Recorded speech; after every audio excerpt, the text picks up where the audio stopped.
आज हम लोग बात करने वाले हैं बीए पार्ट 1 हिस्ट्री ऑनर्स का जो पेपर 1 का चैप्टर 10 का भाग 1 पहले हम लोग पढ़ लिए हैं। अब पढ़ेंगे हम लोग भाग 2।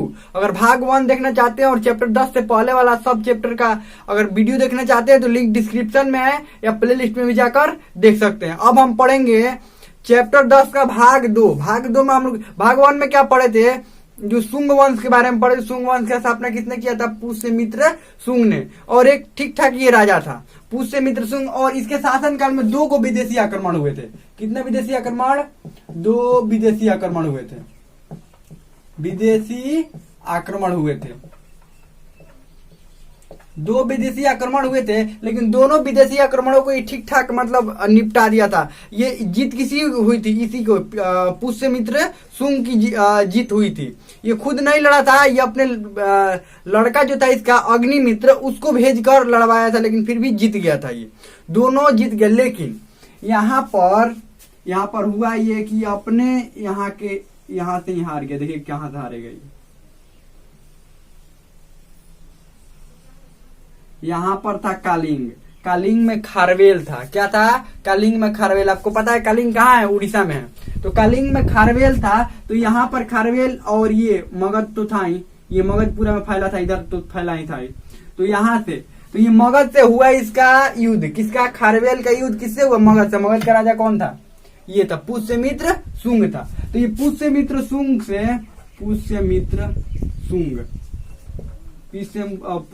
शुंग इससे युद्ध किसका हुआ, यहाँ खारवेल का युद्ध हुआ। ये इसको था ना कि जब 2 लोग हरा दिए विदेशी लोगों को, तो इसको हराने में क्या है, इसको ये नहीं पता था कि सम्राट अशोक से ये पहले ही लोग लड़ चुके हैं। तो कितना अनुभव मिल गया होगा इन लोगों को। उस समय कलिंग पर आक्रमण किया था ना अशोक। अब बहुत दिनों तक लड़ाई चला था।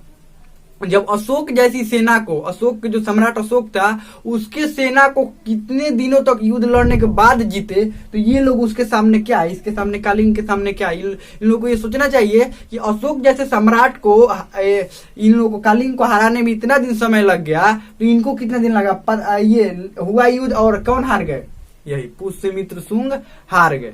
लेकिन फिर भी ज्यादा कुछ हुआ नहीं हारने से, ये हार गए। ये वापस यहाँ से खारवेल से कहाँ लौट गए, वापस अपने मगध में ही लौट गए। उसके बाद ये पुष्यमित्र शुंग, इसका थोड़ा शासन प्रबंधन देख लेते हैं। शासन प्रबंधन कैसा था, शासन प्रबंधन लिखने के लिए भी आता है प्रबंधन, यानी कि शासन प्रबंधन कैसा था। देखिए शासन प्रबंधन इसका ठीक ठाक था। बाकी मौर्य वंश के राजाओं की तरह, यह हालांकि मौर्य वंश को तो था नहीं, लेकिन मौर्य वंश के राजाओं की तरह, वंश के राजाओं की तरह इसकी भी शासन व्यवस्था, इसकी भी प्रशासन व्यवस्था सुदृढ़ थी। मतलब ठीक ठाक थी इसकी शासन व्यवस्था। अच्छे कर्मचारी थे, सब मंत्री। हाँ, मंत्री बाहरी लोगों को बिल्कुल नहीं रखता था। ये अपने जो लोग थे इसके उसी को मंत्री रखता था। यानी कि जो राजा के जो संबंधी थे उसी में से किसी को मंत्री रखता था। और ये अपने बेटा, इसका बेटा क्या कौन था, अग्निमित्र को विदिशा का राजा बनाया था। विदिशा का राजा बनाया था क्योंकि इसके कंट्रोल में यहाँ इधर विदिशा के, तो ये इसके कंट्रोल में बहुत सारे थे। इसको भी राजा बनाकर ये प्रशिक्षण इसको देने की कोशिश कर रहा था कि राजा कैसे होते हैं, राजा का कार्य क्या है, तभी नहीं जानेगा। क्योंकि इसके बाद किसको, ये पुष्यमित्र शुंग के बाद किसको राजा बनना था, अग्निमित्र को। तो अग्निमित्र को डायरेक्ट राजा नहीं ना बनाएगा, उसको पता तो होना चाहिए ना राजा क्या होता है, कैसे होता है। ज्यादा दिन चल पाएगा, नहीं चल पाएगा। तो पहले ही अग्निमित्र, इसका पुत्र था अग्निमित्र। तो अग्निमित्र को पहले ही विदिशा का राजा बनाया और ये ठीक ठाक बढ़िया से जान गया राजा के बारे में, राजा कैसे होते हैं, क्या होता है, ये सब बढ़िया से जान गया। उसके बाद उत्तराधिकारी इसका पुष्यमित्र शुंग का उत्तराधिकारी कौन बनेगा, उत्तराधिकारी कौन बना, अग्निमित्र। इसका उत्तराधिकारी कौन बना, अग्निमित्र। इसका उत्तराधिकारी अग्निमित्र, ये भी बहुत बढ़िया राजा रहा, ठीक ठाक राजा रहा, क्योंकि ट्रेनिंग पहले से मिला हुआ था, इसको प्रशिक्षण पहले से मिला हुआ था, राजा कैसे होते हैं, राजा का कार्य क्या होता है, क्या करना होता है, सब बढ़िया से मिला हुआ था, तो इसमें कोई इसको दिक्कत नहीं हुआ। इसके बाद भी कई राजा है, ये अग्निमित्र के राजा बनने के बाद फिर इसके बाद और भी बहुत सारे राजा हुए, इसी वंश के बहुत सारे राजा हुए, दूसरे वंश नहीं, अग्निमित्र के शासन काल के बाद और भी कई राजा हुए। इस वंश के कई राजा हुए। अब उन लोगों का नाम क्यों नहीं आता है जी? क्योंकि कोई बड़ा काम करने पर तभी ना इतिहास में नाम लिखा जाता है, जब कोई बड़े काम नहीं होगा, सबके तरह नॉर्मल ही रहेंगे तो फिर कहाँ नाम होगा।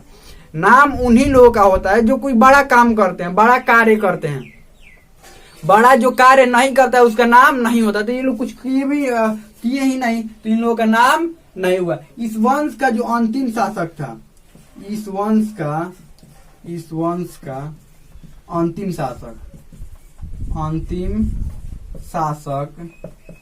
शासक देवभूति था। देवभूति कौन था? इस वंश का अंतिम शासक देवभूति था। और देखिए, देवभूति इस वंश का अंतिम शासक था, तो ये देवभूति अंतिम शासक क्यों हुआ होगा? या तो जनता पर आक्रमण, जनता पर अत्याचार किया होगा, या एक कमजोर राजा होगा, तभी तो इसको हटाए होंगे। अब देखिए कौन हटाएगा इसको, जनता पर तो अत्याचार नहीं किया था, तो क्या हुआ होगा? इसी के मंत्री, देवभूति के जो मंत्री था वासुदेव ने इसकी क्या कर दी? हत्या। देवभूति की हत्या किसने कर दी? वासुदेव, और खुद बन गया राजा। तो यहाँ से वंश चेंज हो गया ना, वंश बदल गया ना। ये कौन सा वंश का था? शुंग वंश का था, और ये वासुदेव मंत्री था, तो ये अलग वंश का था। तो इसने वासुदेव राजा बना खुद, और कौन सा वंश की स्थापना किया? खुद राजा बनकर कर्ण वंश की स्थापना किया, कर्ण वंश की स्थापना किया। समझ में आया? यहाँ तक शुंग वंश था, और इसके बाद वासुदेव बना, इसका मंत्री था, इसको ही हत्या करके मंत्री बन गया, और कौन सा वंश की स्थापना किया? कर्ण वंश की स्थापना किया। इसके बाद हम लोग आगे बढ़ते हैं। अब वासुदेव के बाद भी 3-4 गो राजा, इसी वंश के 3-4 गो राजा। वासुदेव ने भी कुछ ज्यादा कुछ खास नहीं किया, बस जितना था ना उतने में ही रखा, वही राजा रहा बस, और ज्यादा कुछ किया ना, इसीलिए इसके ज्यादा कुछ नाम नहीं आता है। इसी वंश के और भी 3-4 गो राजा हुए, लेकिन उन्होंने भी कुछ खास कार्य नहीं किया, इसीलिए उन लोग का नाम नहीं आता है। अब कर्ण वंश का अंतिम राजा कौन था? अंतिम राजा सुदर्शन, या कभी कभी सुष्मन भी आता है, ध्यान रखिएगा। सुदर्शन या सुष्मन इसका अंतिम राजा था, और इसकी हत्या किसने की थी? इसका अंतिम राजा था वासुदेव, जैसे कुछ ज्यादा कुछ नहीं किया, इसने भी ज्यादा कुछ नहीं किया। और इस वंश का अंतिम राजा कौन था? सुदर्शन। इसकी हत्या की थी सिमुक ने। किसने हत्या किया था? सिमुक ने क्या किया? इसका हत्या किया। सिमुक ने इसका क्या किया? हत्या। सिमुक ने इसका हत्या कर दिया। किसका? सुदर्शन का। ये कर्ण वंश का अंतिम शासक कौन था? सुदर्शन। और इसकी हत्या किसने कर दी? सिमुक ने। और सिमुक ने अब हत्या करने के बाद ये कोई और वंश का था, तो इसने ये जो वंश का था उसका नाम था आंध्र सतवाहन वंश। कौन सा था? आंध्र सतवाहन वंश का था। तो इसने स्थापना क्या किया? आंध्र सतवाहन वंश की इसने स्थापना किया। हमें लगता है कि समझ में आ गया होगा। फिर से एक बार हल्का समझा देते क्या हुआ। 2 गो विदेशी आक्रमण हुए, तो इसमें किसका जीत हुआ? पुष्यमित्र शुंग का हुआ, शुंग वंश का शासन था। उसके बाद इसने क्या किया? इसने ये खारवेल पर यहाँ पर आक्रमण किया। खारवेल से इसका युद्ध हुआ, लेकिन क्या हुआ? पुष्यमित्र शुंग जो था वो क्या हुआ?